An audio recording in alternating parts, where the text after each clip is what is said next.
Притча 18. Който се отлъчва от другите, търси само своето желание и се противи на всеки здрав разум. Безумният не се наслаждава на благоразумието, а само на изявите на сърцето си. С идването на нечестивият идва и презрението, с подлостта идва и позорът. Думите от устата на човека са като дълбоки води, а изворът на мъдростта е като поток. Не е добро да показваш пристрастие към нечестивия и да лишиш праведния от справедлива присъда. Устните на безумния причиняват преперни, а устата му предизвикват плесници. Устата на безумния са погибел за него, а устните му са примка за душата му. Думите на клюкаря са като сладки залъци, те слизат вътре в корема. Немърливият в работата си е брат на разсипника. Името Господне е яка кула, праведният прибягва в нея и е в безопасност.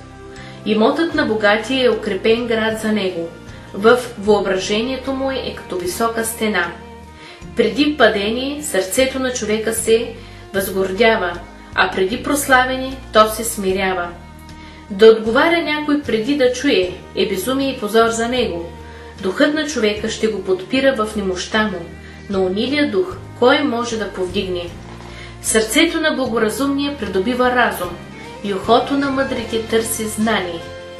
Подаръкът, който дава човек, му отваря път и го привежда пред големците. Който пръв защитава делото си, изглежда да е прав, но съседът му идва и го изпитва. Жребият прекратява разприте и решава между силните. Брат по неправда е по-недостъпен от укрепен град и разногласията са като лостове на крепост. От плодовете на устата се пълни коремът на човека.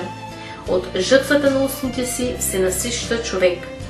Смърт и живот има в силата на езика и онези, които го обичат, ще ядат плодовете му.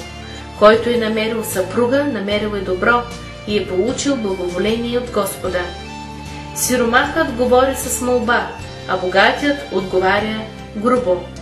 Човек, който има много приятели, може да стигне до гибел, но има приятел, който стои по-близко и от брат.